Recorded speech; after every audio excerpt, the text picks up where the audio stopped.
Hey everyone, it's Austin and welcome back to day 127 on my journey to 2000. I'm going to be playing chess every single day until I reach the goal, so don't forget to like, comment, subscribe, join the club on chess.com, all that stuff. And we're not playing a game today. Today is a special day where I played an over-the-board tournament. As for the situation of it, the details, it was in Baltimore, Maryland. It is, I would consider, a rapid tournament. It was 5 rounds of game 25, so 25 minutes per side, and a delay of 5 seconds. So when you hit the clock, it counts down from 5, and then your time continues counting down after that. So it's not like increment where you can work your way back up to a certain time level. What you have is what you got, and it definitely can reach a point where you're just playing on delay, similar to playing on increment. So with that being said, I want to break this down in terms of a story. So this is the story of a boy who never gave up. And if you want to learn the lesson of the story, then make sure you stick around all the way until the end. So let's swap the scene. Let's throw on some music. And without further ado, let's get into this. So, round 1, I had the black pieces against Jim Huang. He's rated 1236. We both have provisional ratings. And super nice guy. Ended up talking with him afterwards in between the rounds for the rest of the day. Got to meet 2 of his friends, one of which probably won our section. And just awesome guys, so shout out to them. And he starts off with d4. So d4, d5. He plays the London. So you guys know what I play against the London. Knight f6. c5. Trying to exploit the weakened b2 square. So pretty normal stuff so far. Go queen b6 to hit it. He goes queen c1. Definitely a book move. You could argue it's not as accurate to play this way. You can see the engine gives it minus 0.18, but regardless, went bishop f5 here to develop normally. He goes knight h4 immediately to hit my bishop. And I knew, obviously, I didn't want him to take my bishop, and I didn't want to undevelop my bishop back to like d7. I mean, it's definitely a move that you can do, but the ideas of the position are so much more simple if you don't. So I played the best move, knight e4, in which he played knight d2, and I played e6. Now, this is the third best engine move, but because c takes d4 is so much better, this is an inaccuracy. So, c takes d4 is better because it's kind of going towards that Carlsbad pawn structure more than likely, and my rook can come to c8 and set up some nasty intentions with a pin on the queen. Opening the c file is big. So he takes with the knight. I took with the knight. This is a mistake. Now, I didn't really see... I was really nervous at the beginning. This was the first round. I wasn't really thinking straight. I wasn't calculating anything. I was just kind of like playing on feel. It was one of those situations where you look at the board and it's like your eyes are glazed over. Like all I can see is one move at a time. So I took, it's not a blunder or anything. It's just equal. He goes back correctly. I need to finish my development. Now he goes bishop d3. Now I don't want him to double my pawns. So I go back to knight f6. This is an inaccuracy. I have the opportunity to play this move. That's pretty exotic. So that didn't happen. And you could say now we're out of the opening and we just have an equal middle game. So let's see how we can do. So I play rook ac8. And the idea here is takes, knight here, gets the bishop. Now, it wouldn't win a piece or anything, but that bishop's very important. It's the only thing defending the e4 square. And if my knight can get into e4 in addition to pressure on the c file, it's going to be pretty good. So, he's kind of blocking the pin with his bishop here. I take anyway. We want to open that c file. Knight a4, coach on chess.com says, very precise. He goes into e5. Since my knight's out of the center, it's not controlling the square anymore. Very good by my opponent. Knight fd8, just so if I ever move this knight, I don't have to worry about this being a fork in the future between these two pieces. That's something that I've blundered plenty of times. So rook b1, because after I go knight c4, this pawn will be under attack, so a little bit of a prophylactic move there. Knight c4 is played. Bishop back. Playing very solidly, my opponent. A6. It really wanted me to take a lot of this game. Like, it wanted takes, bishop takes, and knight d7. This is definitely a pretty common motif when you're playing against the two bishops, and you... Or, it's also common because this is a Carlsbad pawn structure, and one of the ways to play against it is to build in the center. And this helps facilitate that, getting the knight out of there. But regardless, let's go back to the review tab. He plays f4. So f4 I thought was pretty strange. I knew that he was going for f5, but I didn't really feel like that was that scary. I have my Carlsbad pawn structure. I've said it a million times. So my idea moving forward is to go for a minority attack on the queen side. Just like I'm playing Caro-Kann. So I go queen a5 to put pressure on things on that side of the board, but this is a mistake because he had the opportunity to play f5 right away. Now, I wasn't really worried about f5. I should have been. It'll come into play later, but I just kept making my play, and in my mind I was thinking, okay, he plays f5, he takes on e6, I take on e6, I have a million pieces that can defend e6, and it is what it is. At the same time, I'm putting unbelievable pressure on this side of the board. I have all these ideas going through my mind of different forking squares from my knight, how my bishop's going to get involved with some pins on the queen, and like all this stuff. And when he took here, I was actually very happy to see this. I went rook takes, so I could double stack the rooks and just pound pressure on this c file. B takes was a little bit more accurate. Now he plays f5 correctly. Again, I wasn't concerned about this, so I didn't take. I let him take me, but this is a big problem. So takes, and he had this move, which it's kind of hard to see what that does, but basically the idea is he can start transferring all of his pieces out of danger on the queen side and into the king side and exploit my weakened e6 pawn. But he plays rook e1. I go queen b6 defending the pawn. He goes queen e3 hitting the pawn. I go rook 4 c6 defending the pawn. And now he goes to double stack. And I think it's now or never. If I'm going to break with the minority attack, I have to play b4 right now. This is a mistake, though. He can take, and I take with the bishop. This is the best move. And the best move was just to go rook f1 and ignore this situation, because he doesn't have to take me. The idea is if he takes, I can take twice. My queen's still defending this, and I'm actually up a pawn. But he's doesn't fall for that, but he plays bishop a4, which at the board, I didn't see why this was a blunder. I thought that this was a great move because it hits this, doesn't give me the opportunity. Like, I can't go anywhere with my rook.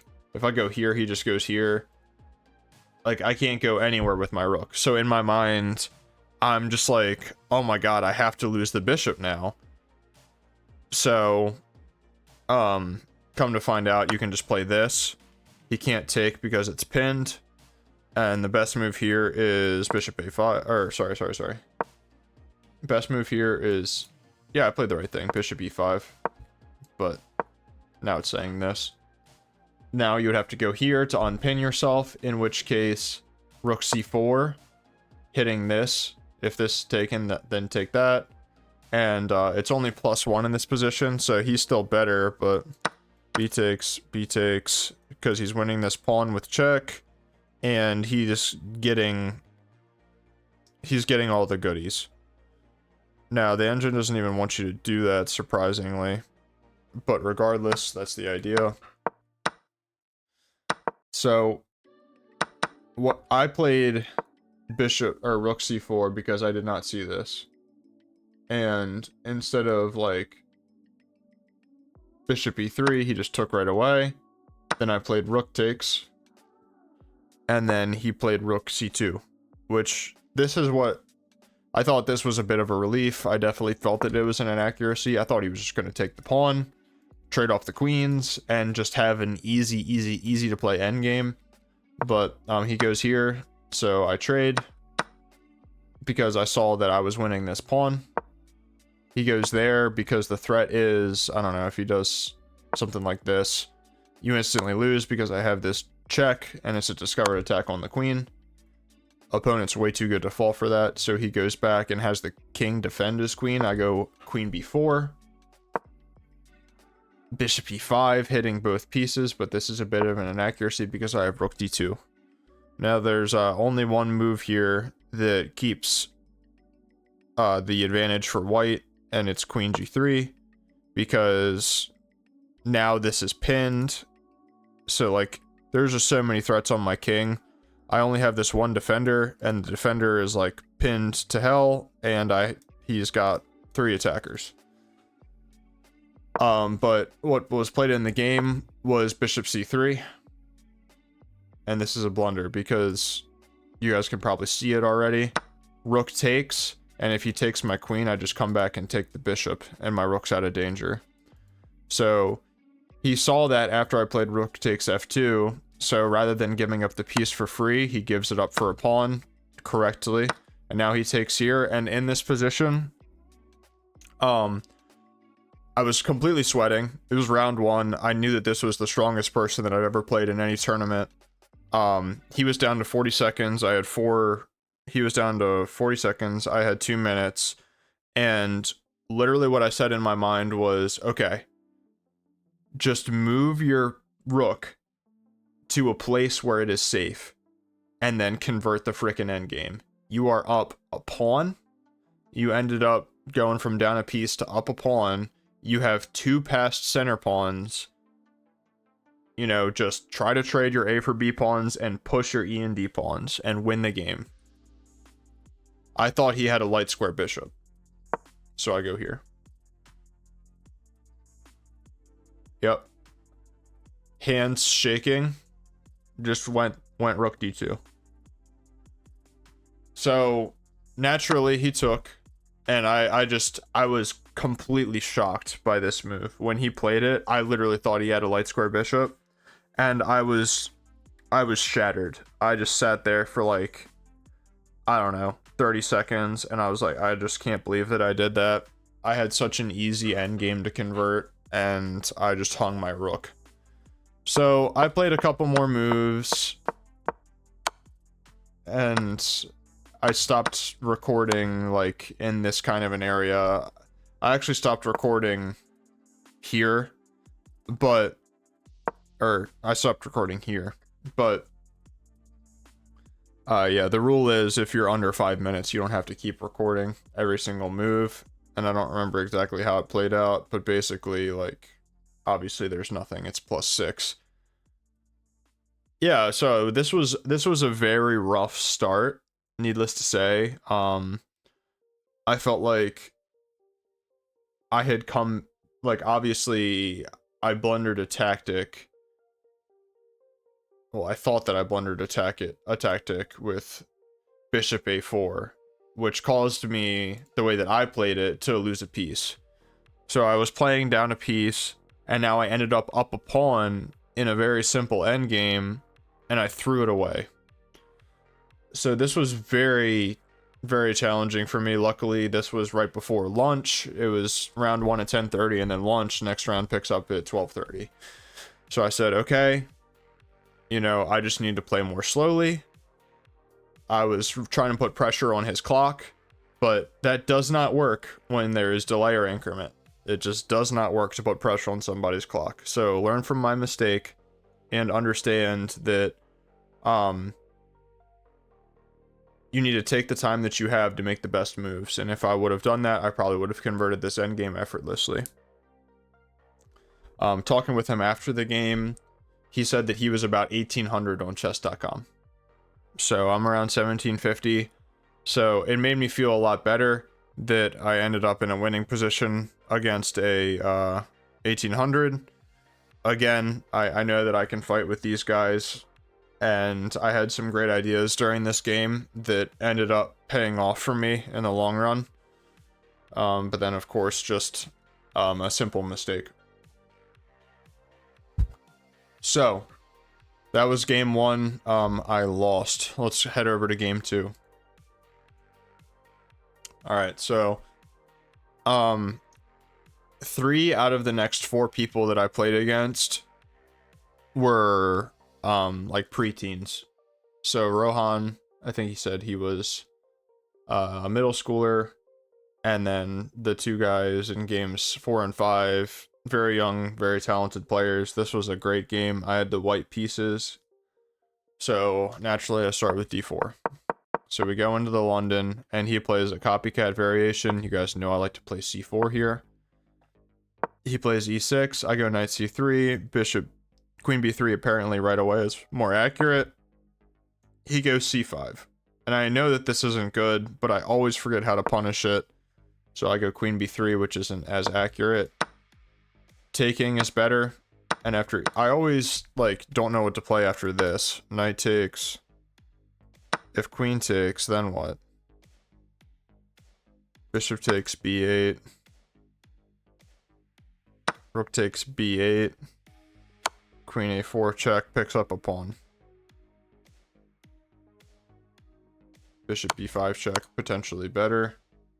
He loses castling rights. So that's why, for you guys that need to know, that's why that's not as good. His knight's not on c6 yet. So it gives me the opportunity to trade it for the bishop and then exploit the weak diagonal. So I go queen b3, he goes queen b6. We're like completely symmetrical except for the queenside knight. I go knight f3, understanding that when I open everything up, knight into e5 could be a very powerful move to exploit this diagonal. He goes knight bd7, and I take. He takes with the e pawn, and now I go bishop b5. He goes c4, queen a4, a6. Now this is, I had a feeling that he was going to play this. This move is just kind of like it does nothing because the pawn is pinned to the rook, so he could never take me. I could definitely see that doing something to somebody who doesn't realize that, kind of forcing them to act sooner. But regardless, I go knight e5, trying to put PP on the PP, putting pressure on the pinned piece. It's not the best move. It wants me to break immediately with e4, because after bishop takes e4, I can just castle. And in this position, I have all of this pressure. I've castled, and the e-file is open. He's still like several moves away from castling. So that's kind of the idea here. He goes rook d8 instead of that. Well, sorry, I should say, instead of e4, I played knight e5. And now after that, he plays rook d8. Sorry if at any point this recap is coming across like I'm not explaining it very well. Every single game that I played today went pretty much the full time, which means that I was thinking and playing chess pretty much for like 5 hours straight today. So I'm pretty fried, and it was 5 different games. It was a roller coaster of emotions through and through. Regardless, let's keep going. Rook d8. I correctly took on d7. He takes with his bishop. I take with the knight. He takes with the rook. And I just defend the pawn. Now this is minus 0.6, but practically it's kind of hard to play for black because you kind of have this overextended c-pawn. In my opinion, that's how I kind of decided to, what's the word I'm looking for? Oh man, that's how I decided to evaluate it. So I go rook b1. He goes bishop b4, immediately giving the advantage back to me. He needed to play in the center, but it makes sense. He's trying to castle. So I castle, he castles, and now I go bishop e5. And the threat is takes and takes. So he steps out of the way of that. And taking right away is technically still correct, but I decided to go a3 because obviously if he takes, I love this. I'm opening up a discovered attack on the queen, and there's nowhere that the queen can really go that defends that very well. It would be great if he took it. So he goes back, bishop e7. Apparently taking was the best move. But now I play queen c2, back to equal, because of knight g4. I felt like this was good for me, kind of starting to prepare e4. I know that because he pushed e4, I should break with e4 at some point. So I'm thinking about ways that I can prepare that. I thought queen c2 was a good move, but it was not. Better move was to break with b3, and I kind of saw this after I played queen c2. There are two main breaks that you can play when they push c4, b3, and e4. And I kind of had my heart set on e4 rather than thinking about b3. But regardless, he goes knight g4. I go back to g3 with my bishop. Don't want him to double my pawns for nothing. He swings over with the queen, which I felt like this was just a feel-good kind of move. Threatening checkmate, but I just go h3. I wanted to go h3 anyway to kick your knight away. Knight f6. Rook fe1, just kind of, again, preparing this pawn push. A4 was better to try to, like, freeze his pawns on the queen side. He goes bishop d6 for a trade, so we trade correctly for me, and I break with e4. Again, b3 was better, but this happened. And I liked this because it came with some pressure. I felt like it was good to get my queen more centralized. So in this position, there are three moves on the engine that are about the same. Rook takes e4, queen takes c4, and queen takes e4. Queen takes e4 is the worst one. That's the one I play. He goes b5, defending his pawn. And now I go rook bd1. I have a passed pawn now. It's time that I start facilitating the ability to pass it. Or push it. He goes queen f6. I thought this was a very, very good move. If I push, I hang this pawn. So I don't blunder that. I go rook e2, defending the pawn. He goes h6, making a loft for his king. I swing over rook ed2, preparing to push. He double stacks his rook behind the pawn, and I push. He goes for a trade, and what I calculated here was takes, here, and then in this position, basically just kind of leaving everything exactly how it is because his king can't get in. If I push, then his king can come here. So I was thinking, okay, so this is just all zeros, but I was thinking f4 and start bringing the king. That's what I calculated, but he took with the pawn instead, which is better for him technically. But now I saw this path open for his king. So immediately in my mind, okay, this is an end game. If I lose this passed pawn, I'm definitely going to lose the game. That's what's going on in my mind. I cannot lose this passed pawn. So what is the only way I'm going to lose that passed pawn? If somehow I blunder it, or he can get his king as the third attacker on the pawn before I can get my king as the third defender to the pawn. So because this square is the only path to the king right now, I removed that square from his reach. H4 was better, but whatever. So he goes king f7. We start bringing our kings. He goes rook e8. King f3. It's all zeros. King f6.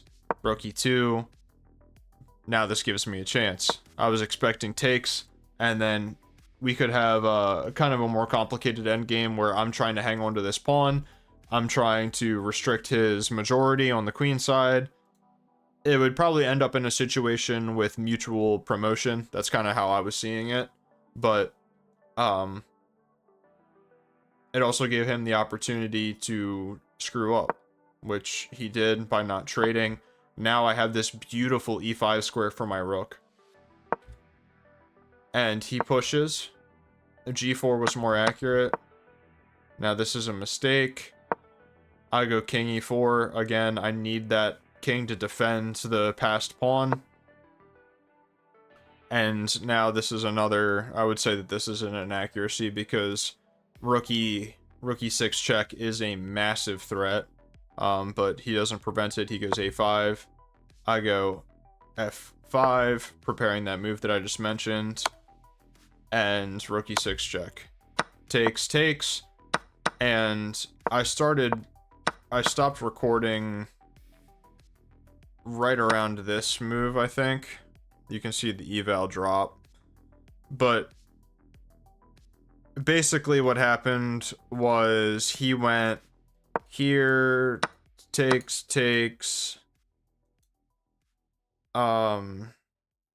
here,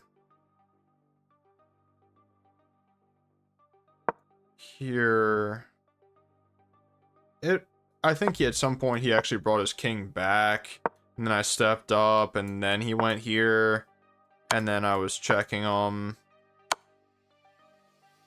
Things like this. And it basically, I'm sorry, I don't remember the exact moves. It was another game where it was, you know, it was below 5 minutes, so we stopped recording. But let me just see if I can, like, manufacture the position for you. Somehow I lost one of these pawns. I think I went here, and yeah, maybe I just took. No, that's not right. Maybe I don't remember. Let me just try to make it up instead. It's going to be hard for me to make up because I only had one of these pawns. No, I had both. Yeah, no, I had both. Somehow it ended up that he had a position like this, where he was about to promote, and then I blocked with the rook, and then he, like, had no moves. I don't know, just make a move, and then I started getting in with my king, and it ended up being that he moved his rook out of the way, and I took, and it was just kind of like a slow and steady, just being, everything is super careful, making sure that I can sack my rook at the right moment for the pawn to promote, that kind of thing. Just kind of trying to learn my lesson from the first game and take my time with it. Really, I mean, like, in the game, not trying to rush it. And it ended up being that I promoted, and he later resigned because I was basically building a ladder mate on him. So yeah, that was game 2. So far we're 1 out of 2. Let's keep it pushing on to game 3. So this is Aaron. Aaron said that he's gonna watch the video, so shout out to my boy Aaron. This is a guy that I see at every tournament that we play in Baltimore. Anytime I go to any kind of event down in Baltimore, he's usually around. Great guy. Happy to be faced against him in this match. So Aaron and I, in my very first tournament, is when I met him 2 years ago in this tournament.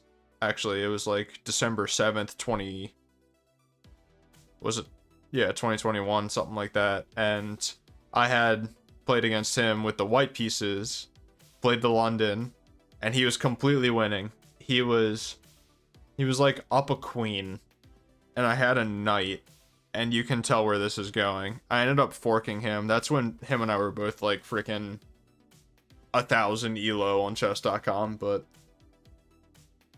yeah, that was the end of that game. He resigned, so now he needed to get me back. So he's an e4 player. So we got a Caro, but he's a fantasy player. So this is the most forcing line in the fantasy. Bishop pins. Bishop comes out to c4. Knight d7, covering the pawn. Covering up the queen as well. Castles. knight gf6, standard move, and then he takes the pawn. So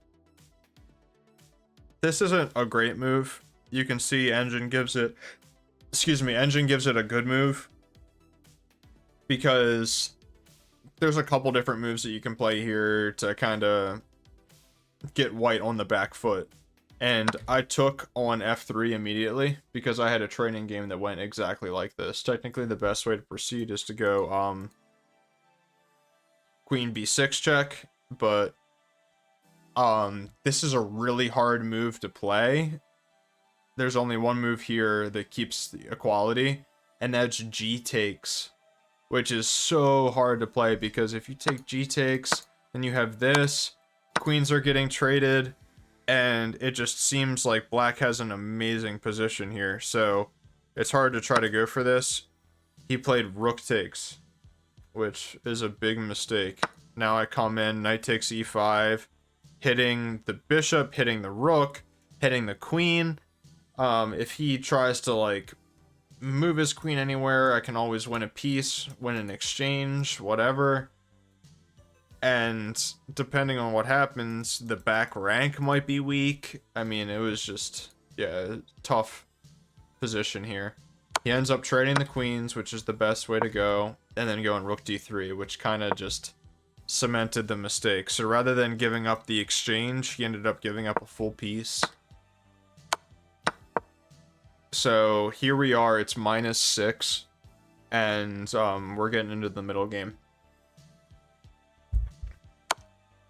I go bishop c5 to accelerate my development, king f1, rook e8, wasting no time putting pressure on the center pawn.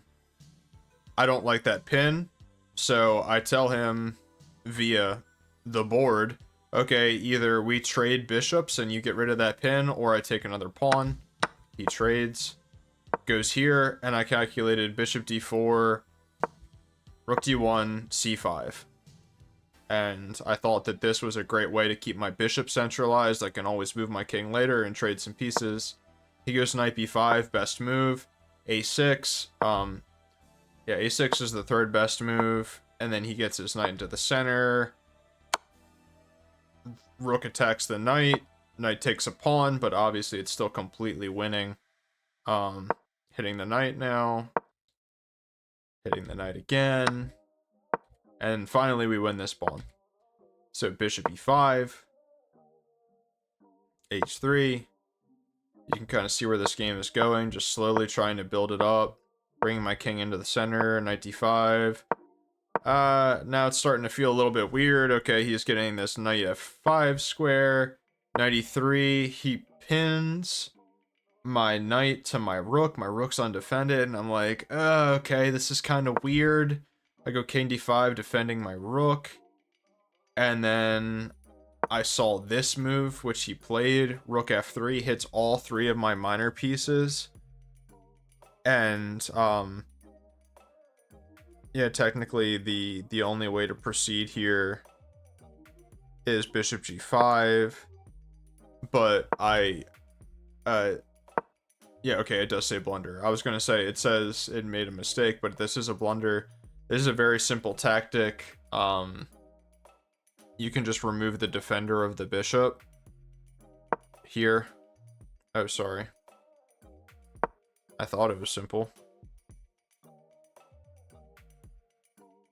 What's the move?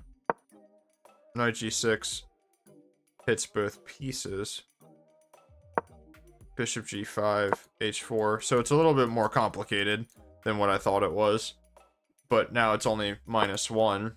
I thought that this was a good move. Rook takes c3 because now you're picking up this, but it's a... Oh. What's the move? g5. Oh, no, it's a fork. Okay. I haven't analyzed these games yet, obviously. So I go rook here, and then he plays a miss. Taking here, and now I'm just up in exchange instead of being up a piece. So that was kind of tough. And I'm just making some progress here. Come back, defend the pawns, go over check, cut off the king. And now I'm going to go and try to win these pawns. Okay. So you can see the result already. It says draw. But yeah, it's -6, and I drew this game. Basically what happened was I ended up losing this pawn in trading for this pawn. I had the opportunity, like, I stopped recording here again. Another game with time pressure, because it was... A delay is hard, man. Trying to figure out how delay really affects you. I mean, once you spend time, you don't get it back. And it ended up being we were both down to like a minute each, blitzing out moves, and I absolutely should have won this game. I had an opportunity to like let him take my rook with the knight, but then promote the pawn, and I just didn't see it because I was just blitzing out moves, and I was even more upset about this game than the first game. I'm not gonna lie, because this just felt like it happened again. I mean, it's a terrible feeling to know that you basically should have won, but you didn't because you overlooked something so simple. But regardless, yeah, so I stopped recording here, but recording the moves, I mean, but it ended up being that it was rook versus knight with no pawns on the board. Like at some point we traded H pawns, so it was G5 versus G4. I won the G4 pawn and my rook was up on G1, but he was forking, winning the pawn, defended by his king, and I would have had to take, and then he would have taken with the knight, and obviously it's a draw. It was like... So, I mean, kudos to Aaron. He lost a full piece out of the opening, but he kept the stick on the ice, and he absolutely deserved this draw. I don't want to take that away from him for a second. He played exactly how he needed to, and he secured the draw. It was completely just me not doing the things that I know I should do, but did not do. So far, we are 1.5 out of 3. So let's get into game 4. Game 4, I have the white pieces again. And this was against an 11-year-old. Temujin, very respectful kid. D4 naturally. He goes for knight c6, which isn't a good move. And I play a3. I know you don't need to play a3, but I see no need in allowing this. Queen a4 isn't the right move. Okay, well, I'm glad I didn't play this then. Rook c1 is the right move. That's funny. Yeah, glad I didn't play that then. I thought queen a4 was the move here, but that's minus 0.5. So I'm glad I played what I played then. I just played a3 to just kind of prevent that. He goes bishop d6. I correctly trade, go knight f3 to prevent e5. Knight f6. Knight c3. Castles, queen b3. Knight a5. Queen a4 hitting the knight. We trade some pawns. And he goes for queen b6, which doesn't really do anything. I just play b4. This is great. I'm grabbing space anyway. Rook 88, castle. So now we're out of the opening completely equal. So, you know, I mean, technically it's plus 0.5, but it's neither here nor there. Might as well be equal. He goes knight e5, which I knew was a weird move, but I didn't know the best way to exploit it. I just knew that opening the c-file, as always in these types of positions, like I've mentioned a million times on this channel, is good for me. So I go rook fc1 for the preparation of the opening of the c-file. It's not quite correct. Going knight a4 right away was better because it forces his queen to go to d6. Taking with the knight was better. Now I get to play knight a4, queen c7. Knight e5 is a mistake. So I was thinking, when I go 95, I can go knight c5 as well. Oh, excuse me. And tons of pressure on this square. Not that it would really do anything, but just kind of trying to improve my pieces. It's a mistake because f6, which is weird because why wouldn't I just go back to knight f3? b5, or oh, it's a fork, b5. So he got out of the way, and there's a fork incoming.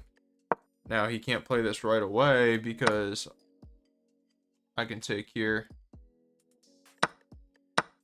And if he takes, I'm taking here. And this is equal. But that didn't happen. I go 95, and he goes knight b6. Which I felt like was pretty friendly. So I take. He takes a4, just grabbing space. Pushing the pawn minority. These are things we do around these parts. Bishop e4. I thought, okay, you know, he wants to defend the c6 pawn. Totally normal. a5.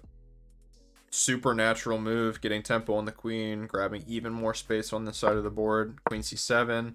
And I play b5. So f3 was better to kind of play against this bishop. But he goes bishop d5.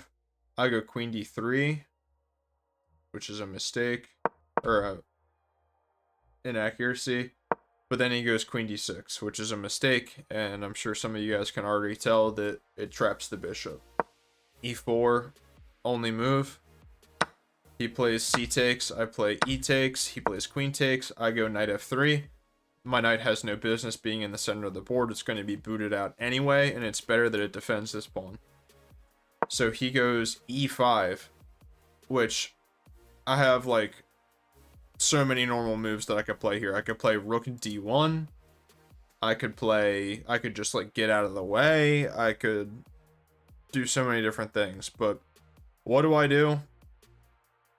I freaking play the most stupid blunder that I have played in, I kid you not, months. So obviously the queen is pinned. He can just take.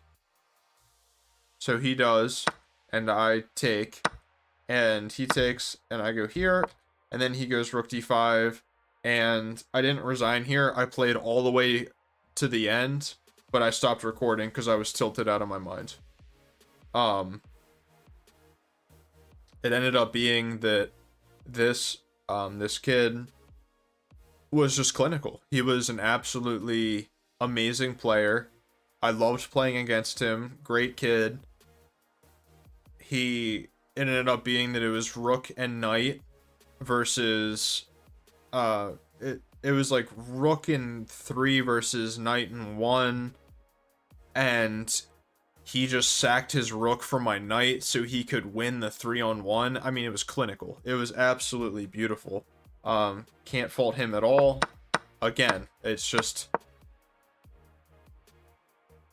it was happening to me today. I was struggling. So that's game 4. So far, we are 1.5 out of 4. Game 5, I had the black pieces. No, I think that this guy was younger than 11, but I'm not sure how old he was. We didn't talk much after the game because this was the end of the tournament. He was an e4 player, so we got the Caro. He played classical. Takes, and we got a Tartakower. Knight f3, bishop d6, knight d3, castles, bishop g4. Completely standard stuff. He goes h3, which is fine. I just go back to h5. Knight e1, bishop d7. Rook e1, sorry. Knight d7. Bishop d2. Just developing his pieces, doing a great job. I go queen c7, and it's plus 0.2 here. I did an awesome job equalizing out of the opening. I'm ready to go rook e8, knight f8, and just like slowly try to squeeze. So he goes c3, and I'm proceeding with my plan. Rook f e8. It's all zeros. queen c2 threatens the h7 pawn, so we defend with f8. So I saw that I could take here, but I thought that he was going to do this as an in-between move.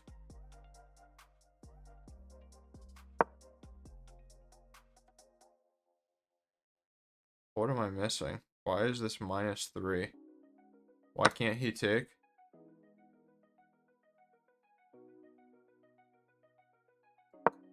Traps his bishop. Sure. That makes a whole lot of sense. I just chose not to go for that. I just defended with knight f8, and it's still equal. So it's a difference of -0.6 and equal, so whatever. But then he plays this. He plays knight h2. I mean, I don't know where he was going with the knight, but I just instantly took it. King h1, bishop d6. And yeah, he sat here for like 5 minutes. I felt really bad. Very young kid. But, you know, it is what it is. I needed a win. He plays bishop e3, bishop g6, forces a trade of bishops. I wanted the pawn cube. I took with the knight, control the center. Rook 81, rook 88, d5 takes, rook takes, bishop back to f8, best move. Just cannon staring down the middle of the board. Rook b5 I thought was friendly. Can play a6. He doesn't have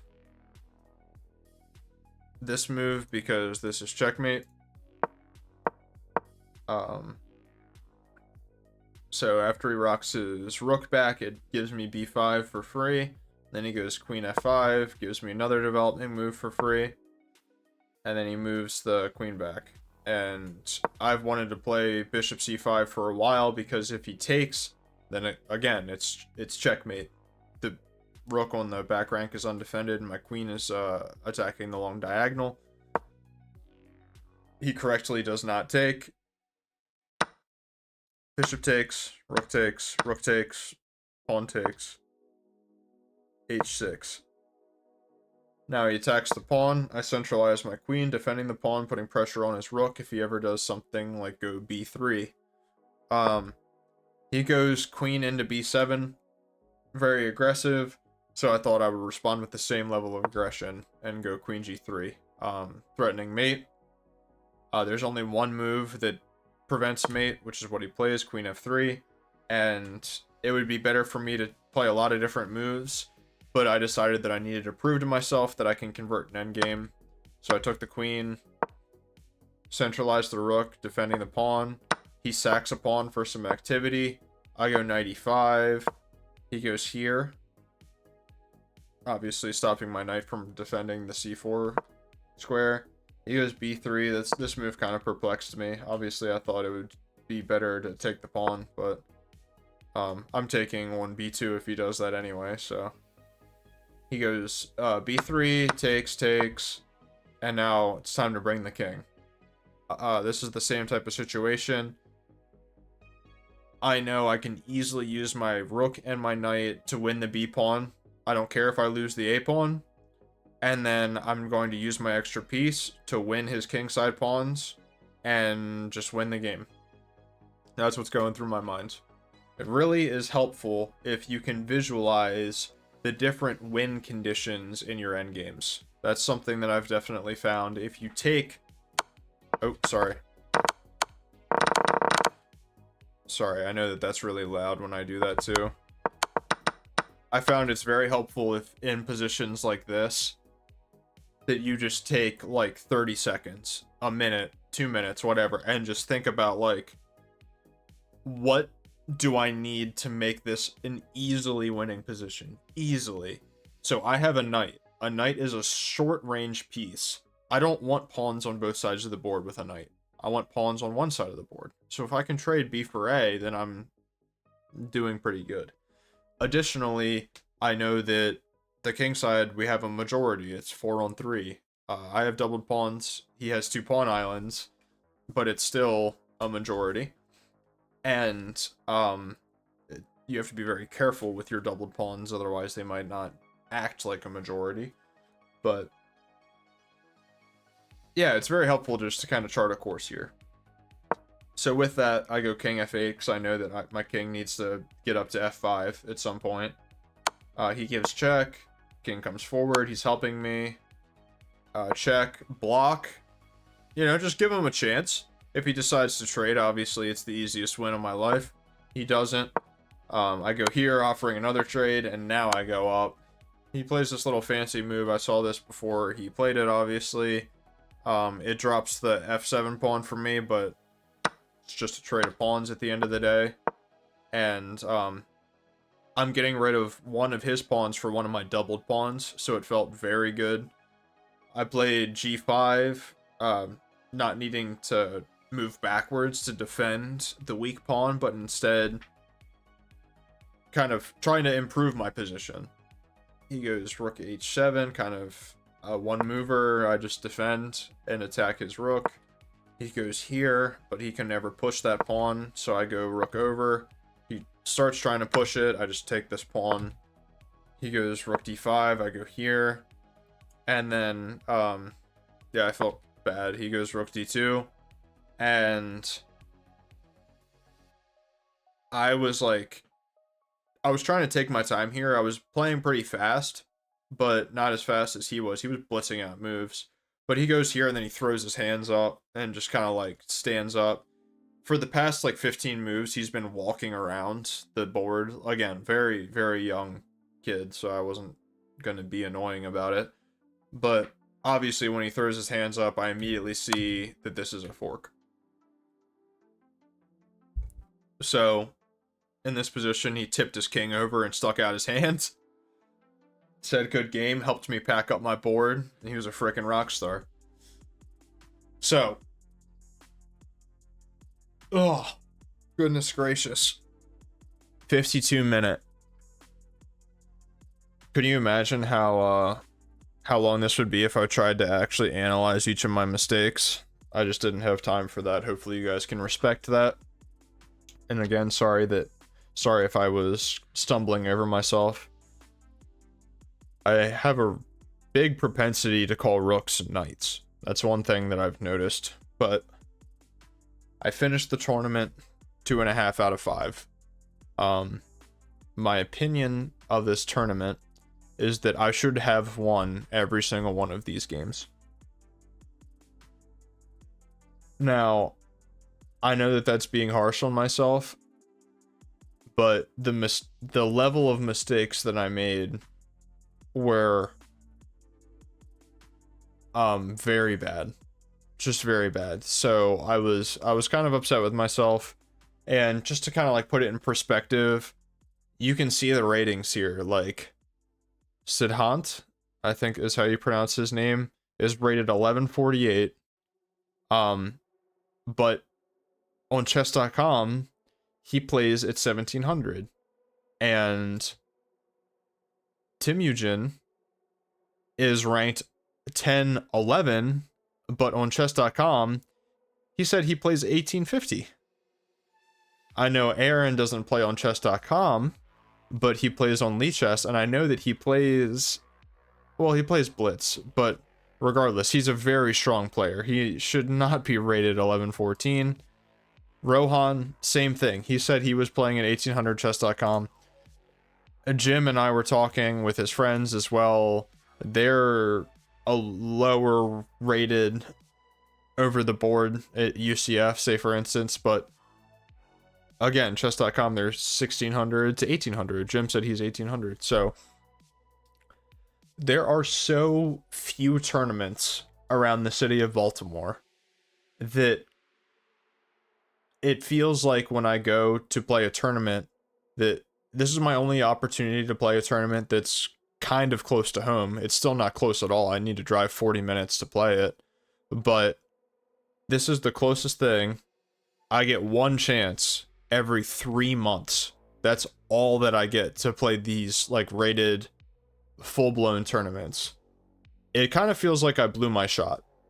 And that's what made me feel upset. Like, obviously 2.5 is a great result. I'm absolutely going to gain rating I mean, everybody that I played against is over 1,000, and I'm 915.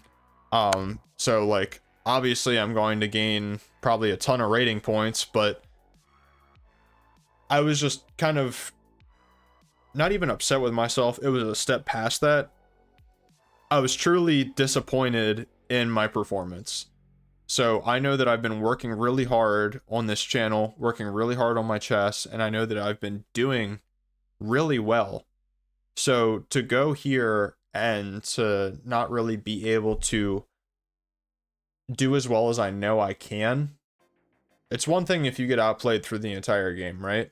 But to have a winning position and such winning positions as well, not like +1, not +2, but a swing in one direction of 6 or 7 on the eval bar, and to throw that away, I mean, yeah, it definitely hurts. But I told you that this is the story of a boy who never gives up, right? That's the idea here.